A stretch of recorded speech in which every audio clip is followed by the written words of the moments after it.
ہر جگہ ایک ہی آواز کہ میرٹ پہ تقرریاں ہونی چاہیے، میرٹ پہ پارٹی ٹکٹس ملنے چاہیے، میرٹ پہ تبادلے ہونے چاہیے، میرٹ پہ داخلے ہونے چاہیے۔ ہم بھی 1400 سال سے مجلس اسی لیے کر رہے ہیں کہ نبی کے بعد میرٹ پہ ماننا چاہیے۔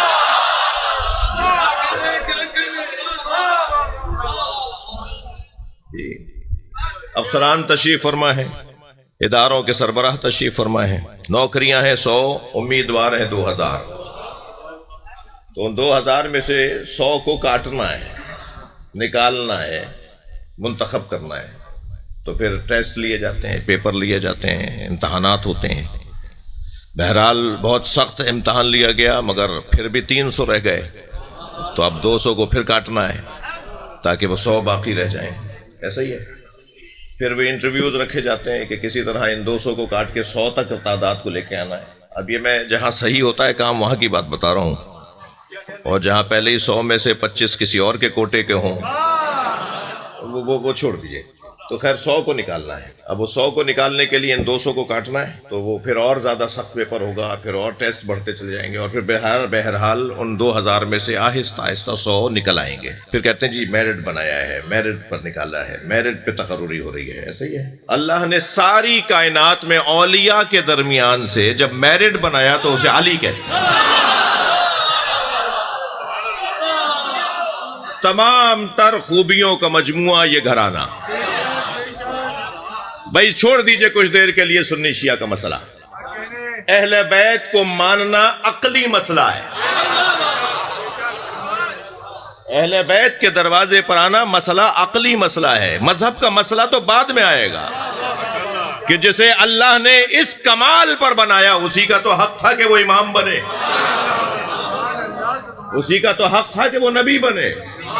اسی گھر میں تو اللہ نے امامتیں کو رکھنا تھا کہ جہاں علم سب سے زیادہ ہو، جہاں سخاوت سب سے بڑی ہو، جہاں شجاعت سب سے اونچی ہو، جہاں غیرت تو ایسی ہو کہ یہ کسی کافر کا دودھ نہیں پیتے،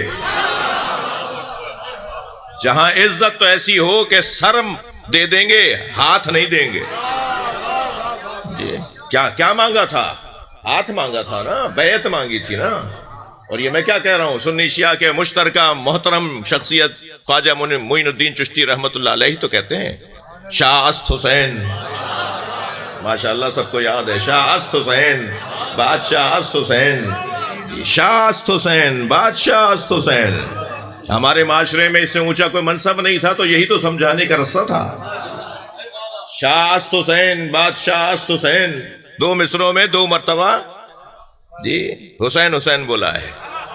شاہ است حسین، بادشاہ است حسین، دی است حسین، دی پناہ است حسین، 2 مصروں میں 4 مرتبہ ہو گیا۔ تیسرے مصرے میں یزید کا نام آئے گا تو حسین کا نہیں لائیں گے جی۔ سرداد نداد دست در دست یزید، اس مصرے میں مصرہ بھی تیسرا ہی رکھا ہے جی۔ اس مصرے میں کیونکہ یزید کا نام آیا تو امام حسین کا نام نہیں لے کر آئے، خواجہ اجمیری۔ اور پھر چوتھے مصرے میں 1 مرتبہ حسین بولا۔ سرداد سرداد نداد دست در دست یزید، سر دے دیا مگر یزید کے ہاتھ میں ہاتھ نہیں دیا۔ سرداد مولانا سرداد نداد دست در دست یزید، حقا کے بنا الہ الہ است حسین۔ اور پھر چوتھے مصرے میں 1 مرتبہ حسین بول دیا۔ پہلے 2 مصروں میں 4 مرتبہ، تیسرے مصرے میں یزید کا نام تھا تو حسین کا نام نہیں لائے۔ یہ بہت بڑا پیغام ہے اولیاء الہی کا، یہ اس قابل نہیں ہے جنہیں حسین کے برابر مانا جائے، ان کی حیثیت نہیں ہے کہ انہیں اہل بیت کے برابر میں رکھا جائے۔ اور پھر چوتھے مصرے کے اندر 1 مرتبہ حسین بولا تو کتنی دفعہ ہو گیا؟ 5 مرتبہ۔ پھیلاؤ گے تو پنجتن بنیں گے، سمیٹو گے تو حسین بنے گا۔ یہ اللہ نے پوری کائنات میں پھر دوبارہ جملہ دہرا رہا ہوں، اور اس پہ کام کریں اہل دقت اور اہل مطالعہ، کام کریں اس موضوع کے اوپر کہ اہل بیت کی جو مریدی ہے، اہل بیت کی جو اعتقاد ہے، جو ان سے وابستگی ہے، وہ مسئلہ مذہب کا بھی ہے، مگر مذہب کا مسئلہ عقل کے مطابق ہے دنیا میں کون ہے کہ جسے علم پسند نہیں ہے؟ تو یہ کیسے ممکن ہے علی پسند نہ ہو؟ گردن ہلا دینا، بات جاری ہوتا جی۔ تو مسئلہ تو پھر علم کا ہو گیا نا، مسئلہ چوتھے اور پہلے کا نہیں ہے کہ شیعہ پہلا مان رہا ہے اور سنی چوتھا مان رہا ہے۔ یہ تو مسلمانوں کی الجھن ہے کہ پہلا مانے یا چوتھا مانے جی۔ بات پہلے اور چوتھے کی نہیں ہے، بات ماننے کی ہے۔ کون کیا مان رہا ہے اس کو چھوڑ دیجئے، مگر یہ نہیں ہو سکتا کہ کوئی علم کو چاہتا ہو اور مولا علی کو نہ چاہتا ہو۔ تھک رہے ہیں آپ میری باتوں سے؟ نہیں۔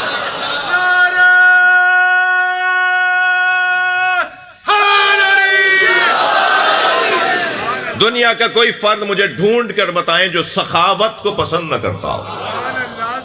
ناراض نہ ہو تو کنجوس بھی سخی کو پسند کرتا ہے۔ یہ کہ ہے نا، طے ہے نا۔ تو یہ نہیں ہو سکتا کہ کوئی سخاوت کو پسند نہ کرتا ہو۔ جب ہر شخص سخاوت کو پسند کرتا ہے تو پھر اسے علی سخی کیسے پسند نہ ہو؟ دروازے پر مانگنے والا ایک آیا تھا، 3 دن تک ایک ایک آتا رہا۔ وَيُطْعِمُونَ الطَّعَامَ عَلَىٰ حُبِّهِ مِسْكِينًا یتیمًا اسیرا۔ مسکین آیا تھا، مساکین نہیں آئے تھے۔ اسیر آیا تھا، اسرا نہیں آئے تھے۔ یتیم آیا تھا، یتامہ نہیں آئے تھے۔ مانگنے والا ایک تھا، روٹیاں 5 نے دی جی۔ یہاں تو پانی سے افطار کر لیا، قرآن پڑھ رہا ہوں نا میں آپ کے سامنے۔ یہاں پنجتن نے پانی سے افطار کر لیا، پانی کا گھونٹ پی کر افطار کر لیا، اپنے حصے کا کھانا دے دیا اس فقیر کو، مسکین کو، یتیم کو جی۔ میں مولا سے کہوں مولا آپ نے بھی افطار کر لیا ہوتا، اسے بھی 2 روٹی دے دیتے، ایک کوئی حصہ اپنا دے دیتا۔ تو جب آپ آئے مانگنے والے نے کب کہا ہے علی کی روٹی چاہیے؟ دروازے پر آیا ہے، جتنے رہتے ہیں سب عطا کریں گے۔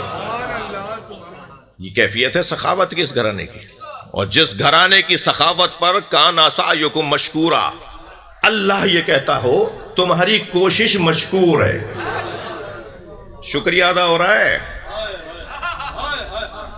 جی۔ سخاوت کے باب میں معاشرہ اگر سخیوں کو معاشرے سے نکال دیں، معاشرہ باقی نہیں رہے گا جی۔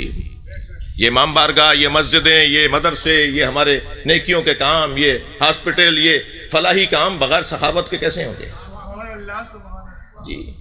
معاشرہ دم گھٹ کے مر جائے اگر سخاوت کا مفہوم نہ ہو۔ اقیموا الصلاۃ وآتوا الزکوٰۃ، نماز پڑھو اور زکوٰۃ ادا کرو۔ اللہ نے نہیں چاہا کہ میرا سجدہ ہو اور سخاوت نہ ہو۔ اللہ چاہتا ہے میری عبادت کے ساتھ سخاوت ہو۔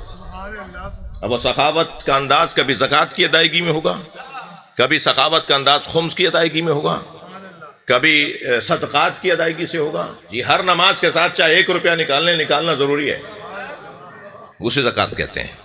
یہ وہ سال بھر والی زکوٰۃ نہیں ہے جو قرآن میں بار بار آئی ہے، جو نماز کے فوراً بعد اللہ کہتا ہے نا اقیموا الصلاۃ وآتوا الزکوٰۃ۔ یہ سال بھر، 1 سال میں 1 دفعہ والی زکوٰۃ نہیں ہے، یہ روزانہ کا صدقہ ہے جی۔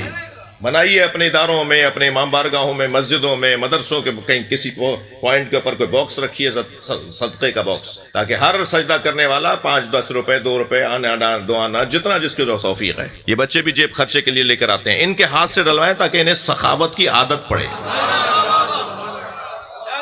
اس کے ہاتھ میں دے کے کہیں بیٹا تم ڈال کے آؤ ڈبے میں، آج آپ سے لے کے ڈالے گا جی، کل جب اس کے پاس اپنے ہوں گے تو پھر ہی ڈالے گا۔ معاشرہ دینے والوں کے بغیر تو چل ہی نہیں سکتا، اور جس معاشرے میں دینے والے نہ ہوں وہ معاشرہ مردہ ہو جاتا ہے۔ اور ویسے بھی میں اور آپ جس دروازے پر بیٹھے ہیں نا، وہ گھرانہ دینے والا گھرانہ ہے۔ بڑی عنایت آپ کی توجہات، اور یاد رکھیے جس معاشرے میں لینے والے زیادہ ہوں اور دینے والے کم ہوں وہ معاشرہ برباد ہو جاتا ہے، اور جہاں دینے والے زیادہ ہوں اور لینے والے کم ہوں وہ معاشرہ ترقی کرتا ہے۔ آپ میں سے بہت سارے لوگ یورپ، امریکہ کہاں جا چکے ہوں گے، میں بھی حقیر فقیر کوئی 50 سے زیادہ ملک میں نے دیکھ لی ہیں۔ یہ جتنے بھی ممالک ہیں نا جو ترقی یافتہ ممالک ہیں، ان میں سب سے بڑا سبب، ترقی کا سب سے بڑا سبب دینے کا جذبہ ہے۔ یہ چیریٹی کا کام، یہ فلاحی ادارے بنانا، یہ ہم انگریز سے کیوں لے رہے ہیں جی؟ انگریز سے کیوں لے رہے ہیں ہمارے پاس کیا اپنے پیشوا نہیں ہے جنہوں نے ہمیں دینے کا جذبہ دیا ہے؟ یاد رہے میرے عزیزو، جہاں دینے کا جذبہ زیادہ ہوتا ہے اور لینے کا جذبہ نہ ہو، یعنی دینے والے زیادہ ہوں، جہاں دینے والے زیادہ ہوں اور لینے والے نہ ہوں، وہ معاشرہ ترقی کرے گا۔ اس کو الٹا کر دیجئے، معاشرہ برباد ہو جائے گا۔ ان بچوں کو سمجھانے کے لیے مثال دے رہا ہوں۔ اسی مجلس کے اختتام پر آپ سامنے والے دروازے پر تبرک بانٹنے کے لیے ایک دوست کو کھڑا کر دیجئے۔ دینے والا ایک ہے، لینے والے 1000 ہیں، تو دھکے لگیں گے یا نہیں؟ کھوے چھلیں گے یا نہیں؟ پیر کے انگوٹھے دبیں گے یا نہیں؟ اور پھر لینے والے کا تو مزاج ہے، وہ رشتہ داریاں بناتا ہے، ماموں مجھے دے دو، چاچا مجھے دے دو۔ اب وہ کہتا ہے میرا بھانجا کہاں سے آ گیا ہے؟ پھر مڑ کے دیکھے گا یہ بھتیجا کون ہے؟ یہ آوازیں لگیں گی، بھائی بولیے نا۔ وہ مانگنے والے کا تو انداز ہے، رشتہ داریاں بناتا ہے وہ لینے کی وجہ سے، اسے چاہیے۔ جب دیکھا صاحب دھکے لگ رہے ہیں، پریشانیاں بڑھ رہی ہیں، تو دوستوں نے کہا بھائی ایک اور دروازہ کھلواؤ، یہاں بھی ٹوکرا دے کے کھڑا کرو۔ پھر دیکھا کہ کم تو ہوا ہے، کچھ حالات بہتر تو ہوئے ہیں، مگر ابھی بھی امن نہیں ہے، تو کہا بھائی تیسرا دروازہ بھی کھلوا دو۔ ہو گیا نا اندازہ؟ جیسے دینے والے بڑھتے جائیں گے، ایسے ہی ماحول پرامن ہوتا چلا جائے گا۔ تھوڑا گردن ہلا دینا میری بات چاہے تو۔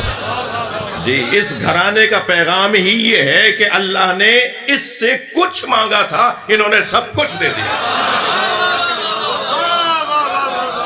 صلوات پڑھ لیں محمد و آل محمد۔ لن تنالوا البر حتی تنفقوا مما تحبون۔ وہ نیکوکار شمار ہی نہیں ہو سکتا جو اس میں سے کچھ نہ دے جس سے وہ محبت کرتا ہے۔ جی، اترنے دینا، ریجیکٹڈ مال دے دینا، 4 جوتے پرانا ہو گیا یہ کسی کو فقیر کو دے دیں، یہ اللہ کو پسند نہیں ہے۔ وہ دو جسے تم چاہتے ہو، جی وہ دو جسے تم چاہتے ہو۔ ظاہر ہے اسے بھی جلانا بہانا تو نہیں ہے، وہ بھی کسی کو دے دینا، مگر وہ کاؤنٹ نہیں ہوگا۔ وہ جو جوتا اتر گیا ہے، وہ جو کپڑے مثال کے طور پہ پرانے ہو گئے، 10 دفعہ پہن لیے تھے، 20 دفعہ، وہ بھی کسی کو دینے ہیں، مگر وہ حساب میں نہیں لانا کہ میں نے زکوٰۃ دے دی، میں نے کوئی صدقہ دے دیا۔ جی، صدقہ اور زکوٰۃ وہ مما تحبون، جس سے تم پیار کرتے ہو اس میں سے کچھ۔ دل نہیں کر رہا دینے کو، مگر وہی دو جس کا دل نہیں کر رہا۔ یہ دے دوں گا مجھے تو بڑا اچھا لگتا ہے، وہی تو دو جو اچھا لگتا ہے۔ تبھی تو قربانی ہوگی، تبھی تو زکوٰۃ کہلائے گی، تبھی تو دینے کا جذبہ کہلائے گا، تبھی تو نیکی کہلائے گی۔ سخاوت، عزیزان گرامی، کیسے ممکن ہے میرے عزیزو کہ کوئی سخاوت کو پسند کرے اور سخی اچھا نہ لگے؟